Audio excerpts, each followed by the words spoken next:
My fiancé announced, "I listed your car on Facebook Marketplace for $5,000. Someone's picking it up in an hour. We need the money for my bachelorette party." I said, "Fast sale." Then I called the police about attempted theft and was waiting with officers when the buyer showed up. When she had to explain to the cops why she was selling property that wasn't hers. I, 30 male, am standing in my garage watching my fiancé get handcuffed. This is not how I expected my Tuesday to go. Got the text at 2:13 p.m.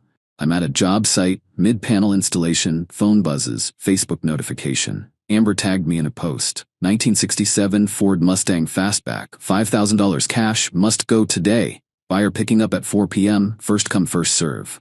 With pictures of my car, the car I've spent 4 years and $22,000 restoring. The car Amber knows I'm obsessed with, the car that's literally my retirement fund on wheels. Listed for $5,000. Called her, she answered singing, "Hey babe, did you see? Why is my car on Facebook?" Oh my god, so Tiffany and I were figuring out the Vegas trip and we're $3,200 short for the villa. So I had this genius idea, we just sell your car. Problem solved. The guy's coming at 4. I'm holding my phone, not saying anything. My brain is buffering. "Brett, hello? You listed my car for $5,000. Well yeah, it had to sell fast, and it worked." He's super excited. "Amber, that car is worth $22,000. Okay, but we don't need that much. We just need enough for Vegas. You're so bad at pricing things. Where's the title?" "What? The title? To my car. Where is it?" "Oh, I have it. I grabbed it from your office this morning." "You went through my filing cabinet." "Babe, we're getting married. What's yours is mine." Anyway, I told him I'd have the title signed and everything. This is gonna be so great. The villa has a pool on the roof. "Amber, you can't sell my car. It's already sold. He's coming in, Pike. Hour and 40 minutes. You should come home and give him the keys or whatever." "I'm calling the police." "What? Why?" "Because you're committing theft." "Theft? It's your car. How can I steal from you?" "It's my car. You don't own it. You're selling it without permission. That's theft." "Oh my god, you're being so dramatic. It's for our wedding. It's for your bachelorette party. Same thing. I can't believe Wait, you're not actually calling the police, right?" Brett hung up.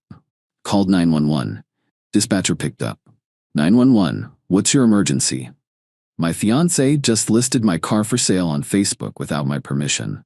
She stole the title from my house and is planning to complete the sale in less than 2 hours. I need officers at my address. Got home at 3:20. 2 squad cars already there. Amber's car in the driveway. Officers talking to her on the front lawn. She's crying. Tiffany's next to her looking furious. Parked my truck. Walked over. Older cop, Officer Mendez according to his badge, looked relieved when he saw me. "Mr. Collins?" "That's me. Your fiancée here says this is a misunderstanding, that you gave her permission to sell the vehicle." I absolutely did not. Pulled out my phone. Showed him the text thread, the Facebook post, the part where she said she grabbed the title from my office. Officer Mendez read it. His partner, younger guy, read over his shoulder. The partner's eyebrows went up. "Ma'am," Mendez said to Amber, "did you take the vehicle title from his house?" "We live together. It's not taking." "Is your name on the title?" "No, but..." "Is your name on the registration?" "No, but we're engaged." "Ma'am, engagement doesn't give you legal ownership of someone else's property." Tiffany stepped forward. "This is insane. They're getting married in 6 weeks. Brett's just being petty." "Ma'am, step back, please. He's trying to ruin her bachelorette party over a car." Mendez turned to me. "Do you have the registration?" Pulled it from my truck. Handed it over. "My name, only my name. And you didn't give her permission to sell this vehicle?" "No, sir. Found out about it from the Facebook post." "Where's the title now?" "Inside," Amber said quietly. "In my purse." "I'm gonna need you to return that to Mr. Collins." "Are you serious right now?" "Ma'am, you took property documents that don't belong to you and attempted to sell property you don't own. That's theft and fraud. You're lucky Mr. Collins called us before the sale completed, or you'd be facing felony charges." Amber started ugly crying. Full sobbing, mascara running. Doorbell rang. 3:58 p.m. We all turned. Guy in his 50s standing there in a Harley jacket, holding a thick envelope, looking at all the cop cars very confused.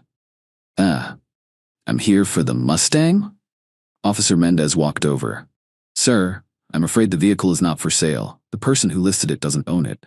The guy's face went from confused to pissed. Are you kidding me right now? I drove 2 hours. I took off work. I got $5,000 in cash. I apologize for the inconvenience, sir. This was listed without the owner's knowledge or permission. The buyer looked at Amber. So you were trying to scam me? No, it's complicated. Save it, lady. He turned to Mendez. I want to file a report. This is fraud. You're welcome to file a report, sir. I can give you the information. The buyer spent 10 minutes giving his information, shooting death glares at Amber the whole time. Finally left, muttering about crazy people and wasting my time. After he left, Mendez turned to Amber. Ma'am, I'm placing you under arrest for attempted theft and fraud.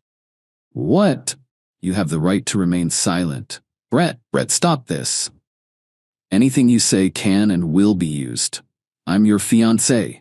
Against you in a court of law. Tiffany was filming on her phone. This is insane. He's having her arrested.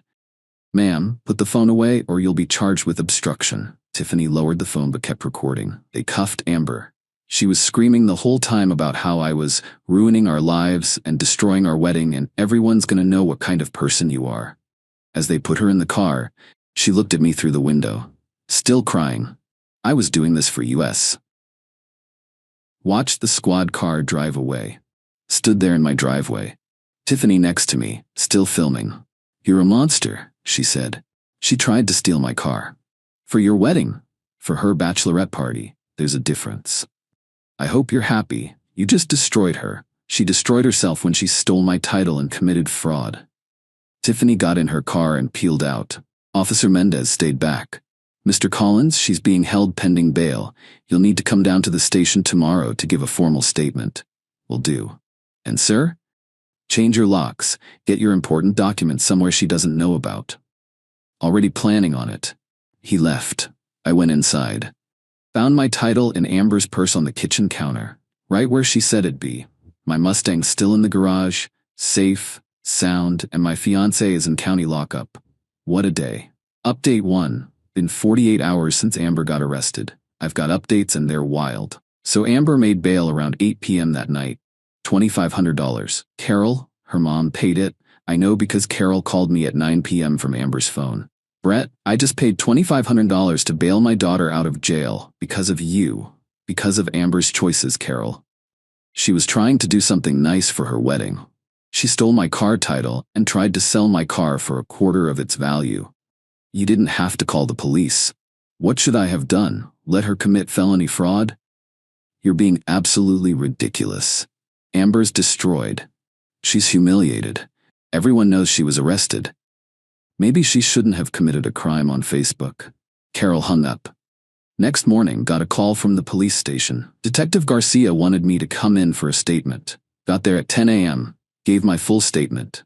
Showed them everything, the Facebook post, the text messages, the timeline. Garcia looked almost amused.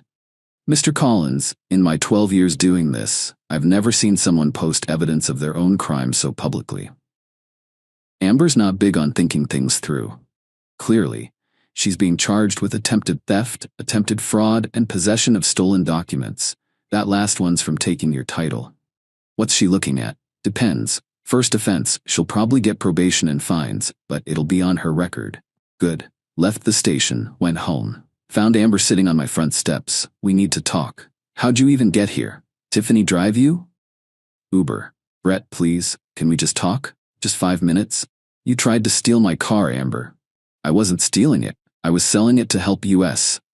By forging my signature on a title? That's fraud and theft. I didn't think it was that serious. Not thinking is kind of your trademark. Brett, please, I'm sorry. I screwed up. Can we please just fix this and move on? The wedding's in 5 weeks. There's not going to be a wedding. Her face crumpled. What? I'm calling the venue today. Canceling everything. You can't. We've paid for everything. I'll eat the costs. We're done, Amber. Over a mistake? Over you stealing from me and then getting arrested and still not understanding what you did wrong. I made an error. People make errors. People make errors like burning dinner or forgetting an anniversary. You committed crimes. Multiple crimes. That's not an error. She started crying. Everyone's going to know. Everyone's going to ask why we canceled. Tell them the truth. I can't. It's humiliating. Should have thought about that before you posted it on Facebook. She left sobbing. I went inside and started making cancellation calls. That afternoon my phone started blowing up. Amber's bridesmaids, her family, random people from the guest list, all with variations of, "What did you do?" Amber's devastated. How could you cancel on her? Blocked most of them. But I did answer when Amber's dad called. "Brett, my daughter made a mistake, a big one, but are you really going to end 3 years over it?" "Dan, she tried to sell my car to fund a party." I know. It was stupid, but she's young, she wasn't thinking.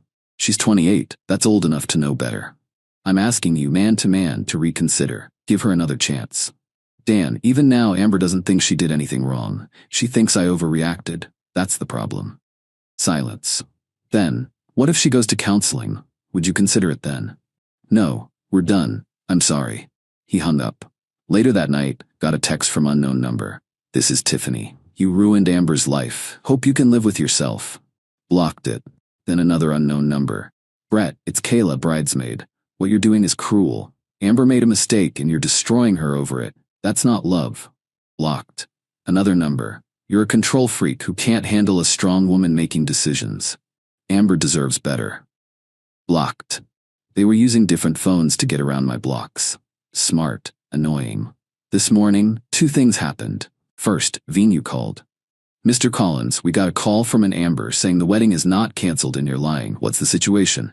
"The wedding is definitely canceled. Amber and I are no longer together. Ignore anything she says." "Understood. We'll note that in our records." Second, my boss called. "Brett, got a weird situation. Woman named Carol called the office asking to speak to you about harassment." "What's that about?" "My ex-fiancée's mother. We broke up. She's upset about it. She said you had her daughter arrested?" "I did. She tried to steal my car." Long pause. "Seriously?" "Yep." "Okay, well, Carol was told to stop calling here, but heads up in case she tries again." This is getting insane. Update 2. 1 week since the arrest. Amber and her family have gone completely off the rails. The harassment escalated immediately after I canceled the wedding, but it's gotten so much worse. Sunday, Amber showed up at my house, again, this time with Carol, Dan, and Tiffany. Full intervention squad. Didn't answer the door. Talked through the Ring camera I installed the day before. "Brett, you need to open this door right now," Carol said. "We're not leaving until we talk." "Nothing to talk about. We're done." "Leave." "You can't just throw away 3 years. I can when someone commits fraud against me." Dan stepped up. "Son, you're being unreasonable. Amber made a mistake. We're offering to pay for marriage counseling. Fresh start." "Dan, she tried to steal my car. She panicked. The wedding costs are overwhelming and she made a bad choice. A bad choice is buying the wrong dress. Theft is a crime." Amber pushed forward. "Brett, I'll do anything.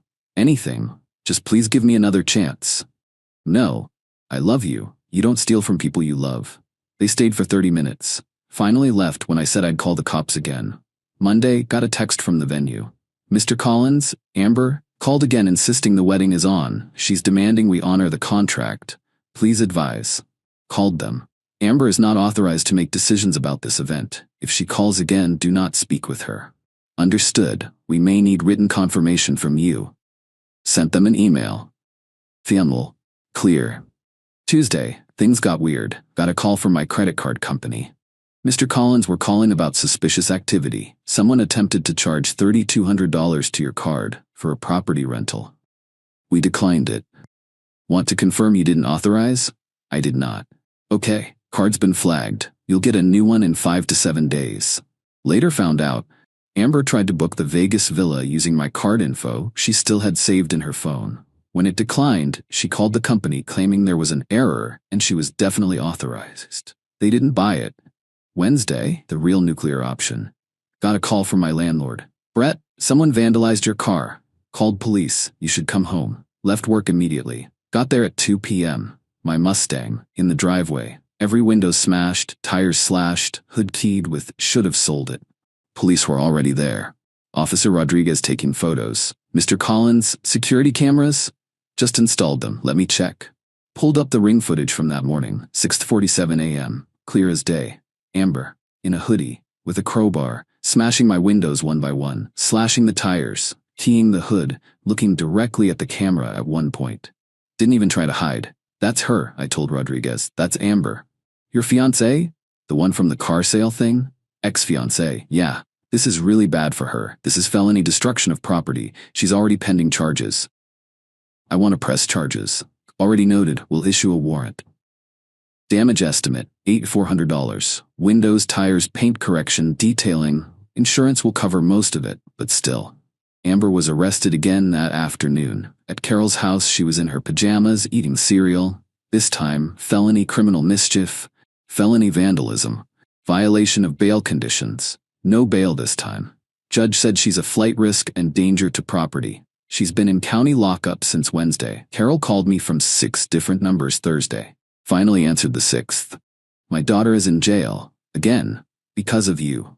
Because of her choices, Carol. She destroyed my car. You drove her to it. You canceled the wedding. You humiliated her. So property destruction is justified? She was emotional. She wasn't thinking. She looked pretty clear-headed in the video. Took her time with each window. You're a cruel, vindictive man. I hope you rot. Hung up. Blocked all the numbers. Friday, the lawyer I consulted before, Gary Fletcher, called. Brett, I'm watching the local news. They're running a story about jilted bride arrested for car vandalism. They're using Amber's mugshot. Seriously? Yeah.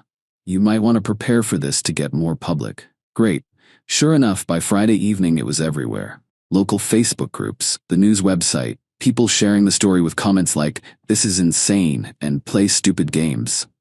Some of Amber's friends commented defending her. She was driven to this. Brett's the real villain. But most people, not sympathetic. Saturday morning Dan called. Brett, we need to talk. In person. Met him at a coffee shop. He looked like he hadn't slept in days. My daughter's sitting in jail, facing multiple felonies. Her life is ruined. She ruined it herself. Brett, what would it take for you to drop the charges, both sets? I'm not dropping anything. Money? We can pay for the damage. And something extra. $20,000. You drop everything. She gets counseling. Moves away. You never see her again. Dan, she committed crimes. Multiple crimes. On camera. I'm not letting her buy her way out. My wife wants to sell our house to pay for lawyers. This is destroying our family. That's Amber's fault, not mine. He just stared at me. Then got up and left. This morning got a letter from Amber, sent from county jail. Brett, I know I messed up. I know I went too far, but I was just so hurt and angry and I wasn't thinking. You were my whole world, and when you took that away I didn't know what to do. I love you. I'll always love you. I'm sorry. Please drop the charges. Please. I'm begging you. I can't survive in here. Not one word about what she actually did wrong. Just how she felt. How she was hurt. Toss the letter. Her court date for the original charges is in 2 weeks. The vandalism charges will be added. She's looking at real time now. Gary says with both cases combined, probably 18 to 24 months if convicted. Everyone's mad at me, like I'm the one who tried to steal a car and then destroyed it when that didn't work. But honestly, I sleep fine. She made her choices. These are her consequences. My Mustang's at the shop. They say it'll be 3 weeks to fix everything. Insurance is handling it, and Amber's in jail, where she belongs. Final update. 6 weeks since the original car sale attempt. 4 weeks since Amber smashed my Mustang. Time to close this out.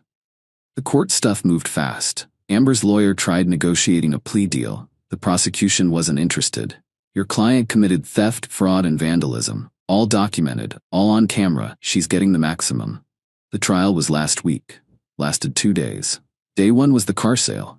Prosecutor presented the Facebook post, the texts, my testimony, the buyer's testimony, Officer Mendez's testimony. Amber's lawyer tried arguing she didn't understand the legal implications and made an error in judgment. Prosecutor showed the text where Amber said she'd forged my signature. Showed where she took the title without asking. This wasn't confusion, this was deliberate theft and fraud. Jury looked convinced. Day 2 was the vandalism. They played the ring footage, full screen. Amber in a hoodie, smashing windows one by one. Looking at the camera. Team should have sold it. In big letters. Her lawyer tried claiming emotional distress and temporary insanity. Prosecutor, ma'am, you can clearly see her in the video. She's calm. Methodical. She takes her time with each window. This wasn't a spontaneous act of rage. This was planned revenge. Amber cried through the whole thing. Carol sobbed in the front row. Dan sat stone-faced.